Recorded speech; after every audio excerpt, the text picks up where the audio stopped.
Hello, this is Ruslan Belov speaking, and this is the daily report from the Ukrainian front lines. So, my friends, the past 24 hours were extremely productive for the Russian army. There were a number of very successful advances along the front.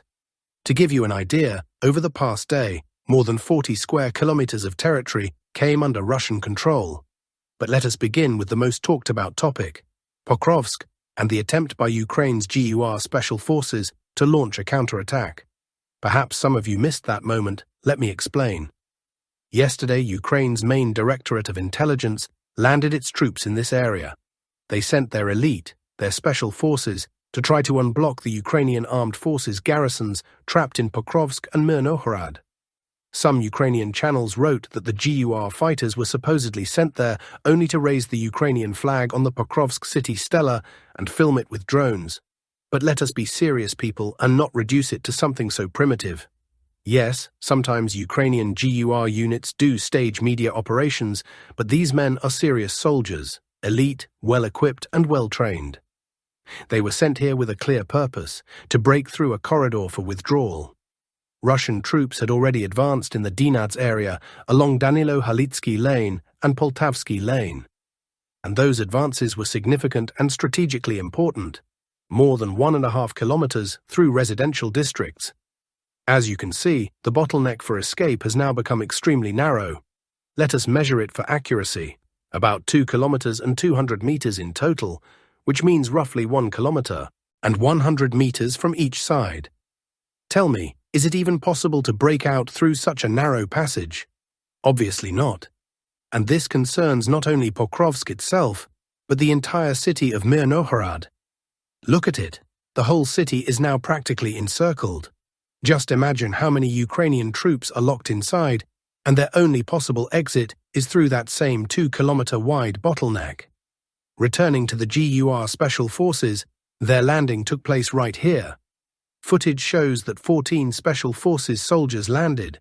These frames were published by many Ukrainian channels, but they did not show what happened next. The continuation was that the GUR fighters barely had time to spread out when Russian drones took out 3 of them in the fields. 2 more were hit after running into a building, which was then struck as well. As a result, only 9 Special Forces soldiers remained, managing to hide somewhere nearby. Such footage is extremely rare, when Ukraine's elite GUR commandos are eliminated in one engagement. Some may have managed to reach the nearby gas station. But I am not one to hide obvious problems, and there was indeed a problem here. The question arises, how did they manage to land at all in a zone supposedly monitored and controlled by Russian drones? How did the helicopter manage to fly in, land, unload the troops, and then fly away? Why was it not shot down? Why was it allowed to land and leave safely? Those are the obvious questions. Still, facts remain. Even Ukrainian military sources admit that the landing operation was essentially a failure. It did not change the situation in Pokrovsk in any significant way. The GUR fighters failed to break a corridor and failed to recapture any meaningful territory. Instead, they lost part of their elite, well-trained personnel, men who cannot be easily replaced. So what were they even expecting? That sending 15 fighters would somehow allow them to retake Pokrovsk? Media victories of this kind are very popular in Ukraine, and now, as they face disaster and are about to lose 2 major cities, they probably thought such a show would help. But reality, with a sky filled with drones over every inch of the battlefield, quickly put everything in its place. Pokrovsk, in truth, is unlikely to hold out until the end of November. I think everyone understands that already. By the end of November, the city will be fully under Russian control, as will Mirnohorod, especially considering how narrow that remaining exit corridor has become. There was also good news over the past 24 hours from the zone of responsibility of the Vostok group. The men there are on a roll, capturing settlements one after another. This time they advanced 4 kilometers and took full control of the village of Novoalexandrivka. Footage with Russian flags raised in various parts of the settlement confirmed complete control. Moreover, according to reports from the field, troops have already entered the neighboring village of Hai. It is a small place, so the Ukrainian armed forces will hardly be able to hold it for long. I think in the coming days, maybe even today, We will see footage of Russian flags there as well. Meanwhile, fighting continues for the village of Danilivka. Ukrainian troops are resisting fiercely, understanding its importance. If they lose Danilivka, the Russian army will physically cut the Pokrovsk-Huliai-Pol road. Obviously, their task is to prevent that, so battles there remain intense.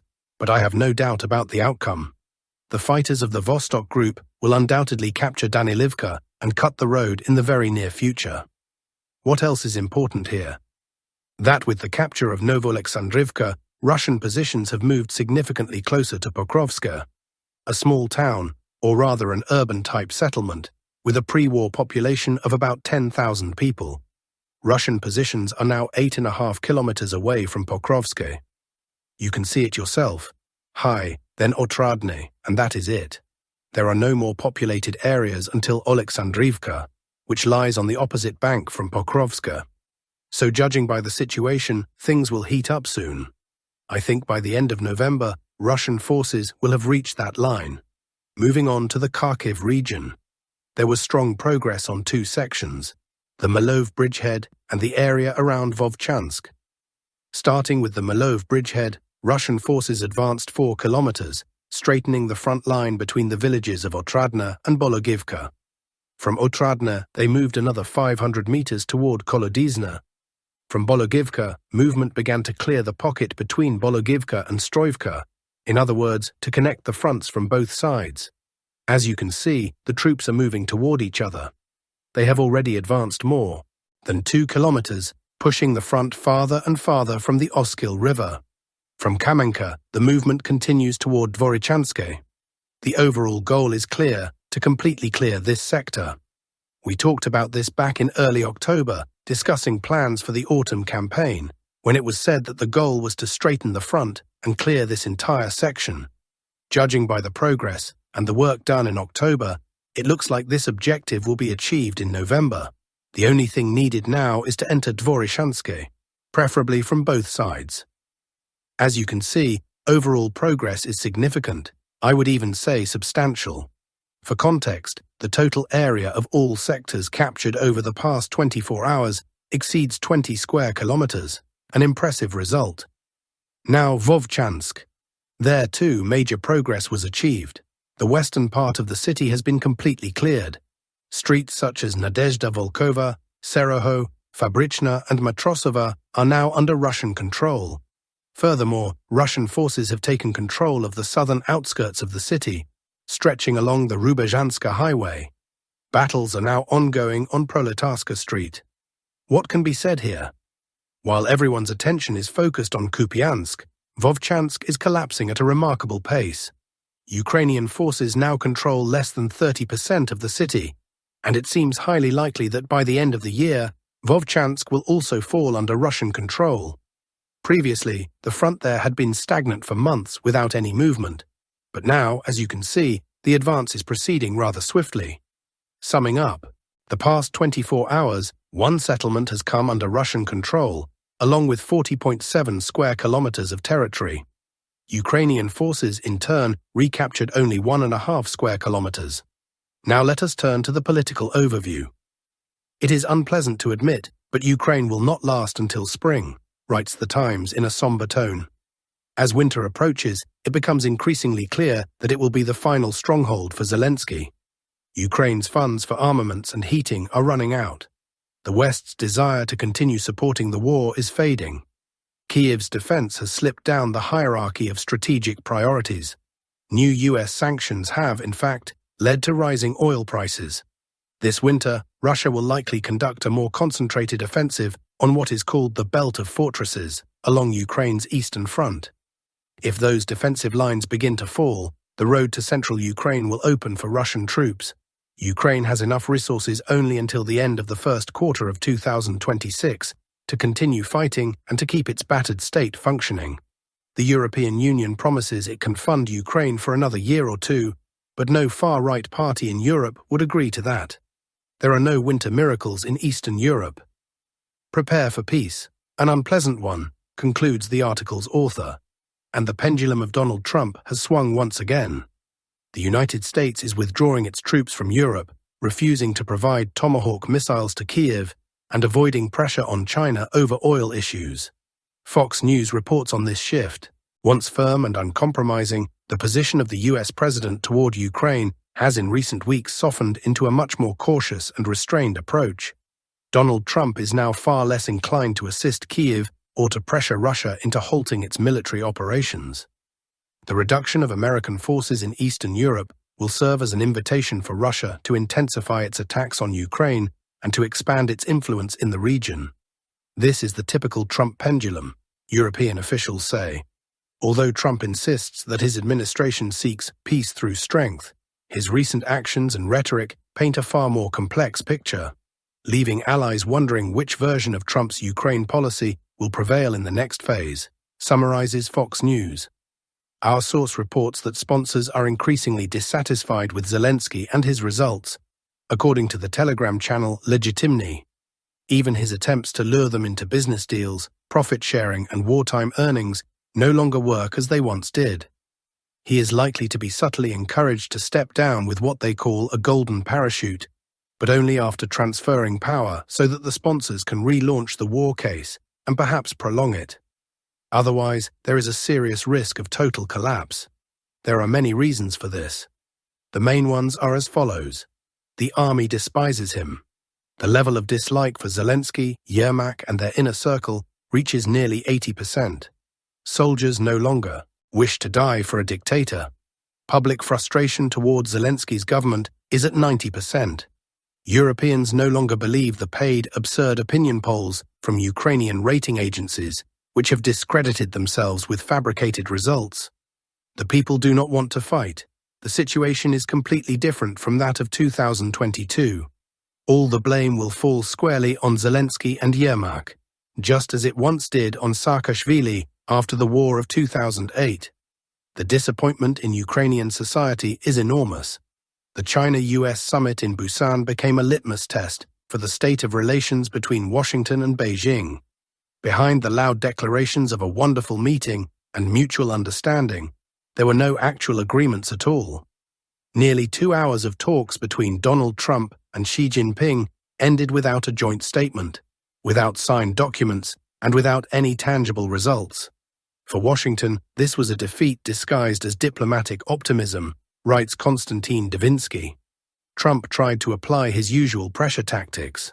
On the eve of the meeting, he announced the resumption of nuclear testing, hoping to intimidate Beijing with a show of strength. But the result was the opposite. China not only refused to yield, but also demonstrated its own superiority in controlling the narrative.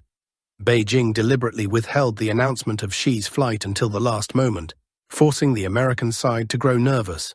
Symbolically, this looked like a response to Washington's attempts to dictate the rules. Now it is the other side setting them. The economic sphere tells the same story. Trump's promises to reduce tariffs from 57% to 47% and his supposed deal on combating fentanyl were more about political showmanship than real substance.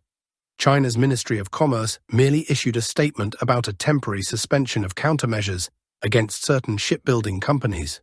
There were no real breakthroughs on rare earth metals, semiconductors, or energy cooperation. The talks clearly showed that the United States can no longer impose a favorable agenda on Beijing and that the trade war has entered a stage of managed stagnation. Xi Jinping appeared fully confident. His message was simple: China's development is not up for discussion and will not be limited by external conditions. Official statements from Beijing emphasized the principle of preserving economic interaction as a stabilizing factor, while preventing the United States from turning it into a tool of pressure. In practice, China has now secured the status of an equal, if not dominant, global player. Washington, on the other hand, is facing systemic weakening. Its allies in Asia are unwilling to finance American initiatives, and economic data are also not in Trump's favor. China's share of global industrial output has risen from 15% in 2008 to 31% in 2024, while the US share has fallen to about 16 to 17%. America is losing both its technological and manufacturing sovereignty, and with them, its ability to dictate economic rules to the world.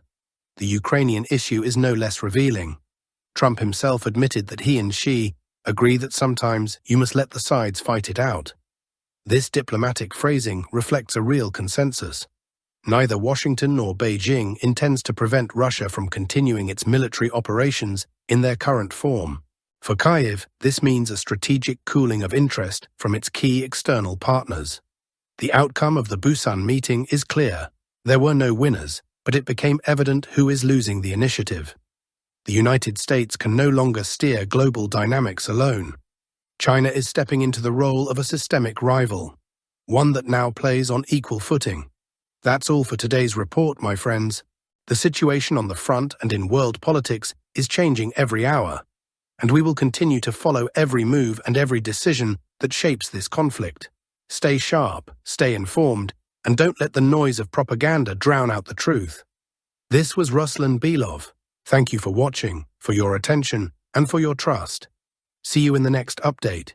Stay safe and take care.